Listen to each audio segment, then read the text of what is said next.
Mindfulness meditation, Satipatthana. At this center, we practice mindfulness meditation, Satipatthana. However, before we start practicing, we must know how to practice. We need to have the right information and the right idea about the nature of the practice so that we have the right attitude when we practice. We meditate on the four foundations of mindfulness: body, feelings, mind, and Dhamma. As the practice develops, we give more and more emphasis to the mind because meditation is the work of the mind. What follows below should be sufficient to get you started. Later on, Dhamma discussions will take you deeper into the practice. Please read and reread this guidance slowly and carefully. Mind work. Meditation is mind work, the work of being aware. It is not the work of the body. It is not what you do with your body, the way you sit, walk, or move. Meditation is experiencing the mind and the body directly, moment to moment, with the right understanding. When, for example, you put your hands together and pay attention, you will feel and be aware of that sensation. That's the mind at work. Can you know those touching sensations if you are thinking of other things? You obviously cannot. You have to be attentive. When you pay attention to your body, you will notice many sensations. Can you feel the different qualities of these sensations? Do you need labeling in order to bring your attention and awareness to the different sensations? You certainly do not. In fact, labeling will prevent you from being able to observe details. Simply be aware. However, being aware is only one part of meditation. In addition, you also need to have the right information and a clear understanding of the practice to work with awareness intelligently. Right now, you are reading this book in order to understand mindfulness meditation. This information will work at the back of your mind when you meditate. Reading or discussing Dhamma and reflecting on how to practice are all mind work, are all part of meditation.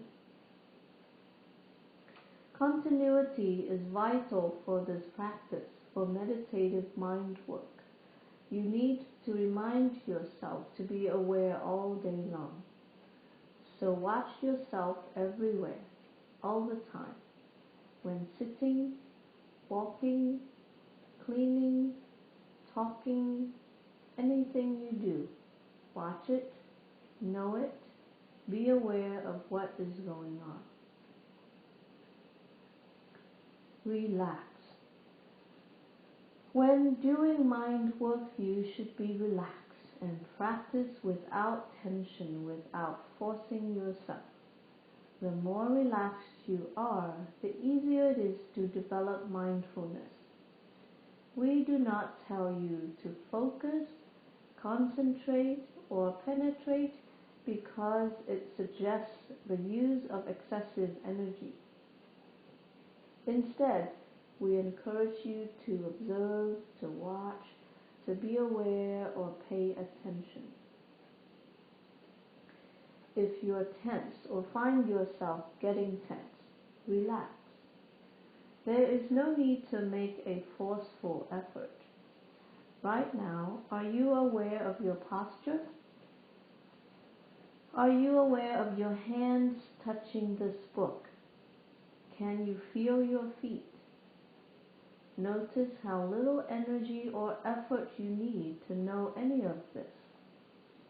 That is all the energy you need to remain aware. But remember, you need to do this all day long. If you practice this way, your energy will increase over the day. If you use excessive energy, if the mind wastes energy, you will get tired.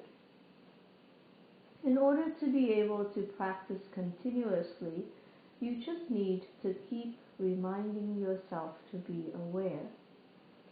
This right effort will allow you to practice in a relaxed way, free of tension. If the mind is too tense or too tired, you cannot learn anything. If the mind and the body are getting tired, something is wrong with the way you are practicing. Check your posture. Check the way you are meditating. Are you comfortable and alert? Also check your attitude. Don't practice with a mind that wants something or wants something to happen. The result will only be that you tire yourself. So, you must know whether you're feeling tense or relaxed.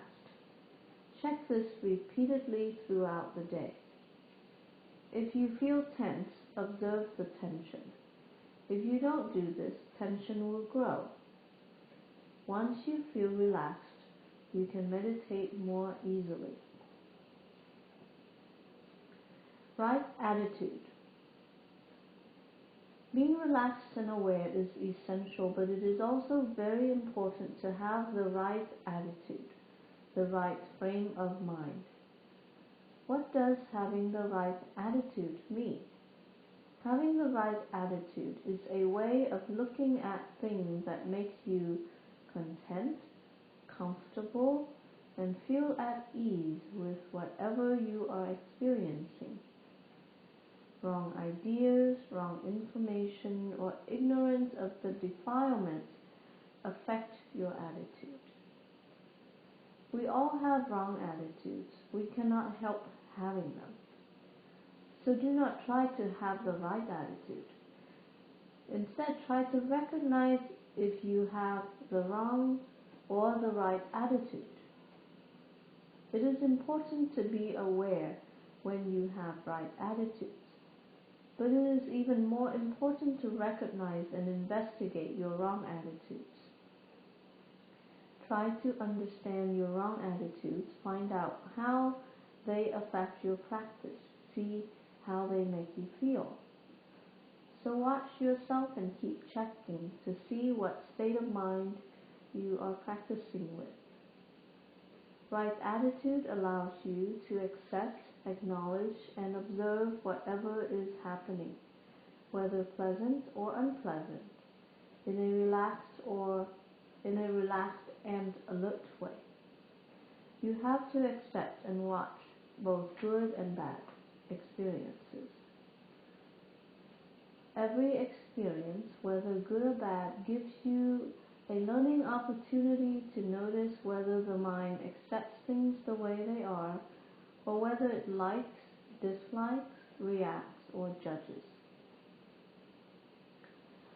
Liking something means you desire it.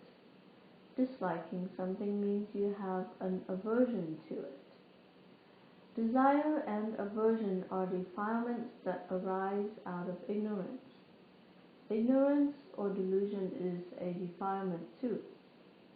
So do not try to create anything. Trying to create something is greed. Do not reject what is happening. Rejecting what is happening is aversion. Not knowing that something is happening or has stopped happening is delusion. You're not trying to make things turn out the way you want them to happen. You're trying to know what is happening as it is. Thinking things should be this way or that, wanting this or that to happen or not to happen, is expectation. Expectations create anxiety and can lead to aversion. It is important that you become aware of your attitudes. It is a wrong attitude to judge the practice and become dissatisfied with the way it is going. The dissatisfaction either arises from the idea that things are not the way we think they should be, from a desire that they should be different, or from ignorance of what right practice is. These attitudes close the mind and hinder the practice. Try to recognize dissatisfaction, to fully accept it, and to watch it very alertly.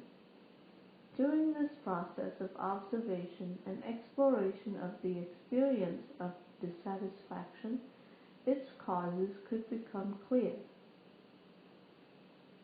Understanding the causes will dissolve the dissatisfaction and will help you recognize them if they come up again. You will see more and more clearly the harm that dissatisfaction causes to the mind and the body. You will become more mindful of your judgmental attitudes and gradually abandon them. In this way, you are developing skills in dealing with defilements. Wrong attitudes are caused by delusion. We all have them in our minds.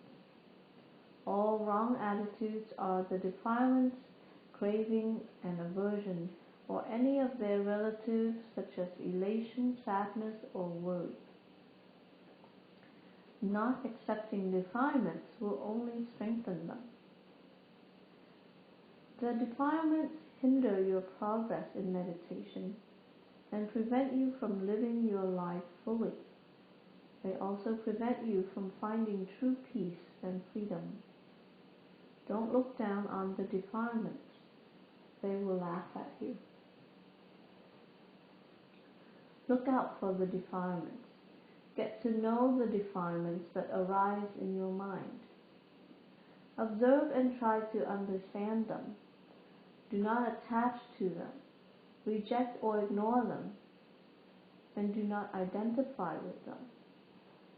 As you stop attaching to or identifying with the defilements, their strength will slowly diminish. You have to keep double-checking to see what attitude you are meditating with. Always bear in mind that mindfulness meditation is a learning process during which you get to know the mind and body relationship. Just be natural and simple. There is no need to slow down unnaturally. You simply want to see things as they are. There is no need to make an effort to concentrate. Concentration will naturally grow with practice. Our objective is to become more and more mindful. The more continuous your mindfulness is, the sharper and more receptive the mind becomes. Don't forget, the object is not really important. The observing mind that is working in the background to be aware is of real importance. If the observing is done with the right attitude, any object is the right object. Do you have the right attitude? Be aware intelligently. Mindfulness meditation is more than just observing things with a receptive mind. You cannot practice it blindly, mechanically, without thinking. You have to use both knowledge and intelligence to bring your practice to life. The main tools you need to be aware intelligently are: 1. The right information and a clear understanding of the practice. 2. The right motivation or interest. 3. The right thinking, reflection, or inquiry.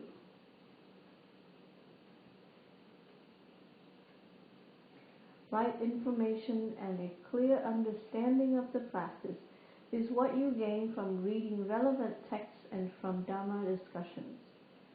The right motivation or interest is based on clearly knowing why you are practicing here and now. Have you ever asked yourself questions like, why do I want to meditate? What do I expect to gain?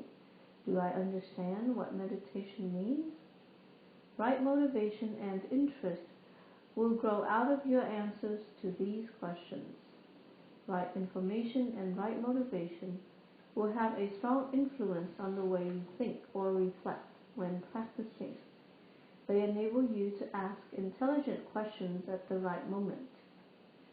Right thinking, reflection, or inquiry is thinking that helps you to practice correctly. If, as a beginner, you are faced with a particular situation in your practice, you should first reflect on what the instructions on dealing with such a situation are, and then try to apply them. If it is not clear to you what is going on, you could also ask yourself questions such as, what is my attitude? Which defilement am I dealing with? However, make sure you do not think or reflect too much, especially if you are a beginner. Your mind might wander off. Such questions or thoughts should only serve to heighten your interest.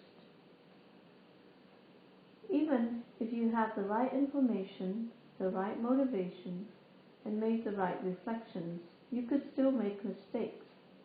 Recognizing mistakes is an important aspect of being aware intelligently.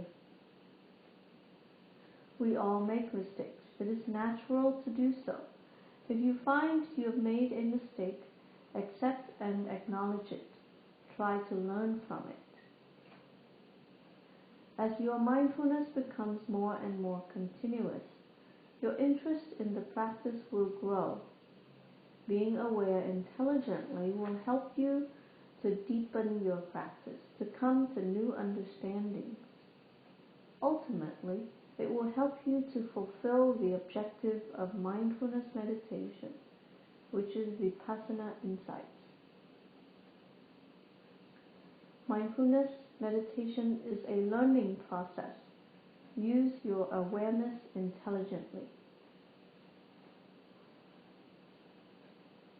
Postures, eating, and daily activities. Don't forget to watch yourself from the time you wake up until the time you fall asleep. Whenever you notice that you have not been mindful, check the state of your mind. Try to feel what mood the mind is in. Are you relaxed or not? Then start by observing some obvious sensations on any part of the body. The meditating mind must be simple, not complicated. You can use any sensation as the main object to bring the mind to the present moment. The main or primary object helps you to keep the mind aware in the present moment. It is something you can always go to when you're not sure what to observe. However, you do not have to stay with that main object all the time. It is perfectly all right if the mind's attention moves to other objects, such as sensations, hearing, even a wandering mind, as long as you are aware that the mind is now aware of these new objects. It is also fine if it knows several objects at the same time. In sitting meditation, both the mind and the body should be comfortable. Keep checking whether you are relaxed or not. If there is tension, first relax, then check your attitude. If there is resistance, feel the resistance and observe it. Be simple and just watch what is happening. Watch whatever the mind is aware of. Your posture, bodily sensations, your breathing, feelings, and emotions, the wandering or thinking mind, hearing or smelling. If you're sitting comfortably on your cushion and are busy thinking about something very important, without even realizing that there's thinking going on, you are not meditating. When you suddenly realize that this is happening, do not worry about it. Relax, check your attitude, and start this whole exercise again from the beginning. Be aware that you are walking whenever you walk. You do not need to walk fast or slowly. Just walk at a natural pace. You can watch what the mind pays attention to, or just have an overall feel of the sensation of your whole body walking. If the mind settles on particular sensations or body movements, that is all right too. But remember, you do not have to focus on one object continuously. In fact, you should avoid doing this if it makes you tense. You can also notice hearing that you are looking to see. You can also notice hearing and that you're looking to see where you're going. Try not to look around as it will distract you. However, once your mindfulness has become more continuous, you need to learn to become aware whenever you look at something. This ability to be aware of seeing comes with practice. As long as you're not skillful at this, seeing will tend to distract you and make you lose your mindfulness. When you do standing meditation, you can follow the same basic principles as the sitting and the walking meditations. Just keep checking for tension. When you eat, do not hurry. When you are eager to eat, you will lose mindfulness. So if you become aware that you are eating quickly, stop eating and watch the eagerness or the feelings that accompany it for a while. You need to be reasonably calm to find out what the process of eating is like. Experience the sensations, the smells, the tastes, the mental states, what you like and dislike. Also notice bodily movements. Do not worry about observing every detail. Just remain aware of your experience. Your personal time and activities are also very important times to be mindful. You tend to lose your mindfulness most easily when you are on your own. Are you aware when you close doors, brush your teeth, put on your clothes, take a shower, go to the toilet? How do you feel when you do these activities? Do you notice what you like and what you dislike? Are you aware when you're looking at something? Are you aware when you're listening to something? Are you aware when you have judgments about what you see, hear, smell, taste, touch, think, or feel? Are you aware when you're talking? Are you aware of the tone and loudness of your voice? It is important that you regularly check whether you are relaxed or tense. If you don't, you will be not aware whether you are relaxed or getting tense. When you find yourself tense, watch the tension. You cannot practice when the mind is tense. If you get tense, it indicates that your mind is not working in the right way. Inquire into the way your mind has been working. If you do this often enough during the day, you may prevent a buildup of tension. With practice, you may also become aware of the reason for your tension. Do not forget to observe tension.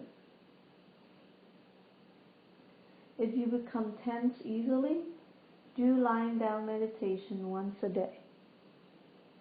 This will also help you to practice awareness in every posture you are in.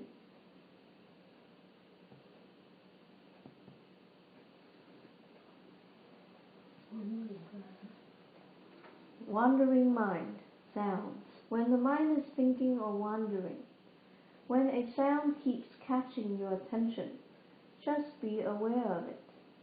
Thinking is a natural activity of the mind. It is natural that if you have good hearing, you will hear sounds. You're doing well if you're aware that the mind is thinking or hearing. But if you feel disturbed by thoughts or sounds, or if you have a reaction or judgment to them, there is a problem with your attitude. The wandering mind and sounds are not the problem.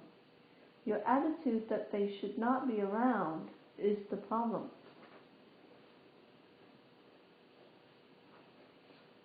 So understand that you have just become aware of some functions of the mind. These too are just objects for your attention. Thinking is a mental activity. When you are new to this practice, you should not try to watch thinking continuously.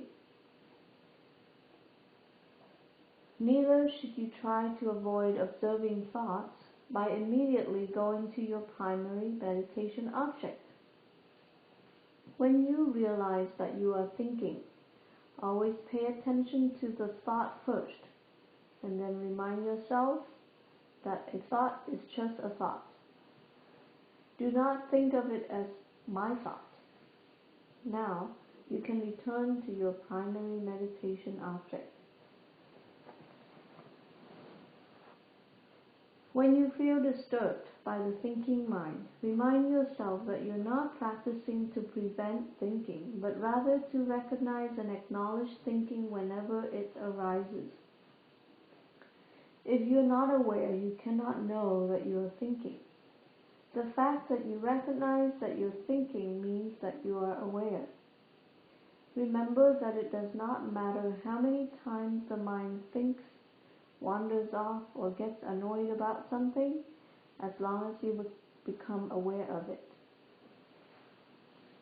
It does not matter whether thinking stops or not. It is more important that you understand whether your thoughts are skillful, unskillful, appropriate, inappropriate, necessary or unnecessary. This is why it is essential to learn to watch thinking without getting involved. When a thought keeps growing, no matter how much effort you put into trying to simply observe it, you are probably somehow involved in the thought. When this happens, when thinking becomes so incessant that you can no longer observe it, stop looking at the thoughts and try to watch the underlying feelings or bodily sensations instead. No matter whether you're sitting, walking, or going about your daily activities, ask yourself now and again, what is the mind doing? Thinking? Thinking about what? Being aware? Being aware of what?